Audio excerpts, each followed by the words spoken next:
नमस्कार, SBT news में आपका स्वागत है। पेश है 13 मई सोमवार सुबह 6:15 बजे राजस्थान की बड़ी खबरें।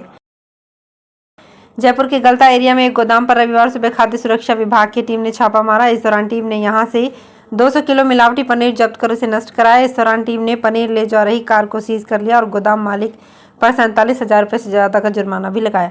खाद्यान्न सुरक्षा विभाग के अतिरिक्त आयुक्त पंकज ओझा ने बताया कि हमारी टीम ने पुलिस के साथ मिलकर 449 गोवर्धनपुरी कॉलोनी में एक गोदाम पर छापा मारा। ये गोदाम पनीर का व्यापार करने वाले थोक विक्रेता अभिषेक का है। छापे के समय अभिषेक और उसका एक कर्मचारी वहीं पर मौजूद थे। गोदाम के अंदर खड़ी एक गाड़ी में 200 किलो पनीर मौजूद था। राजस्थान कांग्रेस में सब कुछ ठीक नहीं चल रहा है। पूर्व मुख्यमंत्री अशोक गहलोत और पूर्व डिप्टी सीएम सचिन पायलट के बीच अदावत किसी से छुपी नहीं है। प्रदेश में लोकसभा चुनाव संपन्न हो चुके हैं, लेकिन गहलोत और पायलट के कलह के किस्से अभी तक चल रहे हैं। इसी कड़ी में अशोक गहलोत ने एक इंटरव्यू में जालौर सीट से चुनाव लड़ रहे वैभव गहलोत के लिए सचिन पायलट के चुनाव प्रचार नहीं जाने पर कमेंट ने नई चर्चा को जन्म दे दिया है। राजस्थान में लोकसभा चुनाव के दौरान कांग्रेस के लिए दिग्गज नेता पायलट की काफ़ी डिमांड रही। सचिन पायलट की चुनावी सभा कुछ जगहों पर हुई भी, जबकि प्रदेश की नागौर, अजमेर और जालौर लोकसभा सीट पर पायलट की डिमांड थी, लेकिन वे प्रचार के लिए नहीं पहुंचे। इसके बाद से पायलट के नहीं जाने को लेकर सियासत गर्म है।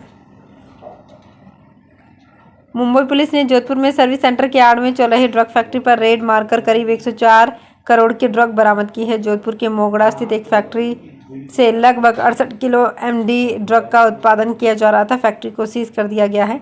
मुंबई पुलिस के जॉइंट कमिश्नर सत्यनारायण चौधरी की टीम ने इस कार्रवाई को अंजाम दिया। मुंबई में सप्लाई हो रही ड्रग्स का कनेक्शन जोधपुर से होने का इनपुट मिला था। मोगड़ा से गुड़ा रोड जाने वाले रास्ते में एक फैक्ट्री का अपडेट मिला था। इसके बाद मुंबई पुलिस ने जोधपुर पहुंचकर ड्रग फैक्ट्री पर रेड मारी। बताया जा रहा है कि इसके साथ ही यहां 4 अन्य फैक्ट्रियों पर भी कार्रवाई की गई है। फिलहाल लोकल पुलिस को भी अलर्ट मोड पर रहने को कहा गया है। राजस्थान प्रदेश के शहरों और आसपास के क्षेत्र में 3,000 करोड़ रुपए से डेवलपमेंट होगा। इनमें फ्लाईओवर, ओवरब्रिज, सड़क, ड्रेनेज, यातायात सुधार, धार्मिक स्थलों का विकास, पर्यावरण सुधार और जल संरक्षण से जुड़े बड़े काम किए जाएंगे। इसके अलावा ग्रीन एरिया विकसित करने के साथ ही कन्वेंशन सेंटर और स्पोर्ट्स स्टेडियम से संबंधित कार्य भी प्रस्तावित किए गए हैं। नगरीय विकास विभाग और स्वायत्त शासन विभाग ने इसका खाका तैयार कर लिया है। संभवतः लोकसभा चुनाव परिणाम के बाद पेश होने वाले बजट में इसकी घोषणा होगी। राजस्थान के डीग जिले की जुरहरा थाना पुलिस ने साइबर ठगों के खिलाफ बड़ी कार्रवाई की है। पुलिस ने एक साथ 15 साइबर ठगों को गिरफ्तार किया है, जिनके कब्जे से 23 मोबाइल, एक QR कोड स्कैनर, 14 फर्जी आई कार्ड, 3 फर्जी सिम कार्ड जब्त किए हैं। साइबर ठग जंगल में ग्रुप बनाकर साइबर ठगी कर रहे थे। मुखबिर की सूचना पर पुलिस ने जंगलों में दबिश देकर साइबर ठगों को गिरफ्तार किया। Indian council of medical research यानी कि ICMR ने कहा है कि पैकेज्ड फूड पर लगे लेबल के दावे भ्रामक हो सकते हैं। साथ ही हेल्थ रिसर्च बॉडी ICMR ने ये भी कहा है कि कंज्यूमर्स को पैकेज्ड फूड पर दी गई जानकारी ध्यान से पढ़ना चाहिए, ताकि उन्हें पूरी जानकारी हो और वे अपने लिए हेल्दी फूड चुन सकें। ICMR ने कहा है कि कई प्रोडक्ट जो शुगर फ्री होने का दावा करते हैं, असल में उनमें फैट यानी वसा की मात्रा ज़्यादा हो सकती है, जबकि पैकेज्ड फूड जूस में केवल 10% ही फ्रूट पल्प होता है। हाल ही में जारी गाइडलाइंस में कहा गया है कि पैकेज्ड फूड पर हेल्थ क्लेम्स सिर्फ कंज्यूमर्स का ध्यान खींचने और उन्हें यह बताने के लिए डिज़ाइन किए जाते हैं कि प्रोडक्ट हेल्दी है। भारतीय अंतरिक्ष अनुसंधान संगठन प्रमुख S सोमनाथ ने कहा है कि 10 साल में भारतीय स्पेस सेक्टर 9-10 बिलियन डॉलर यानी करीब 83,000 करोड़ रुपए की इंडस्ट्री बन जाएगा। अभी हम 2 बिलियन डॉलर की इंडस्ट्री हैं। सोमनाथ ने यह भी कहा कि प्राइवेट सेक्टर की 400 कंपनियां अपने कई मिशनों में ISRO की टेक्नोलॉजी का फायदा ले रही है। सोमनाथ ने ये बातें SFO टेक्नोलॉजी की कार्बन रिडक्शन इनिशिएटिव कार्यक्रम के दौरान कही। लोकसभा चुनाव के चलते राजस्थान में आचार संहिता लागू होने के बाद सरकारी अस्पतालों में इलाज करवाने आ रहे मरीजों की मुसीबत बढ़ गई है। उन्हें इलाज के लिए परेशानी से जूझना पड़ रहा है। हालात ये हैं कि गंभीर मरीजों को भी देरी से इलाज मिल पा रहा है। उनके परिजन इधर उधर भटक रहे हैं। जयपुर शहर के निजी व सरकारी अस्पतालों में रोजाना कई ऐसे मरीज पहुंच रहे हैं जिन्होंने मुख्यमंत्री आयुष्मान आरोग्य योजना में आवेदन कर रखा है, लेकिन उनका कार्ड या तो चालू नहीं है या फिर मरीज का नाम योजना में जुड़ा हुआ नहीं है। अग्रवाल समाज में युवक युवतियां हाईली एजुकेटेड होने के साथ ही दिनों दिन लगातार प्रोफेशनल लाइफ के कारण देश विदेश में व्यस्त हैं। यही कारण है कि रविवार को जयपुर में अग्रवाल परमार्थ सेवा समिति की ओर से आयोजित प्रादेशिक युवक युवती परिचय सम्मेलन में लगभग 5000 रजिस्ट्रेशन हुए, जिन्होंने मंच पर आकर हजारों परिवारों के सामने अपनी योग्यता बताई और विवाह बंधन में बंधने के लिए तैयार हुए। समिति के अध्यक्ष अशोक गुप्ता ने बताया कि 200 फीट बाईपास स्थित जिंदल गार्डन में आयोजित वैवाहिक परिचय सम्मेलन में रविवार सुबह से ही देश विदेश के परिवारजन एकत्रित हुए।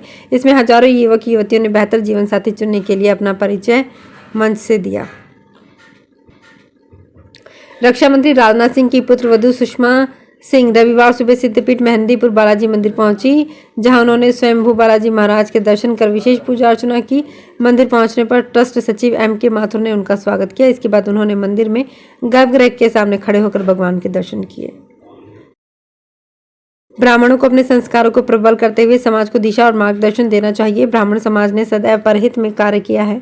ब्राह्मण बच्चों को संस्कारित कर भगवान परशुराम जी की तरह जितेंद्रिय बनना चाहिए। ये विचार रविवार को भगवान परशुराम जन्मोत्सव समारोह के समापन के अवसर पर सर्व ब्राह्मण महासभा द्वारा आयोजित प्रदेश स्तरीय ब्राह्मण रत्न सम्मान समारोह में जयपुर शहर सांसद रामचरण बोहरा ने कहे।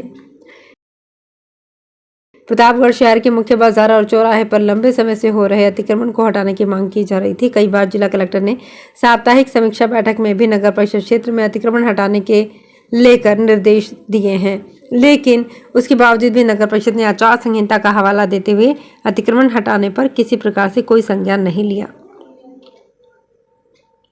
बारां जिले के शाहबाद के जंगलों से अवैध रूप से दुर्लभ प्रजातियों के पेड़ों की कटाई और तस्करी जोरों पर चल रही है। पिछले दिनों भी बिलखेड़ा डांग क्षेत्र में खैर की लकड़ी की तस्करी कर ले जाते 4 लोग पकड़े गए थे। क्षेत्र के लोगों ने लकड़ी की तस्करी के मुख्य सरगना पर कार्रवाई की मांग की है। वहीं मामला सामने आने के बाद किशनगंज के पूर्व विधायक और भाजपा के भरतपुर संभाग प्रभारी हेमराज मीणा ने भी शाहबाद पहुंचकर वन क्षेत्र का निरीक्षण किया। भीलवाड़ा में राजस्थान नर्सिंग यूनियन की ओर से नर्स की जन्मदात्री फ्लोरेंस नाइटिंगेल के जन्मदिवस को नर्सेज दिवस के रूप में मनाया जा रहा है। इस मौके पर भीलवाड़ा महात्मा गांधी हॉस्पिटल में राजस्थान नर्सेज यूनियन की ओर से सम्मान समारोह का आयोजन किया गया। आयोजन में नर्सिंग कर्मियों को सम्मानित किया गया। यूनियन की ओर से 12 मई को नर्सरी दिवस, जो कि पूरे भारतवर्ष में lady with the lamp Florence Nightingale, जिनको हम नर्स की जन्मदात्री कहते हैं, मनाया गया।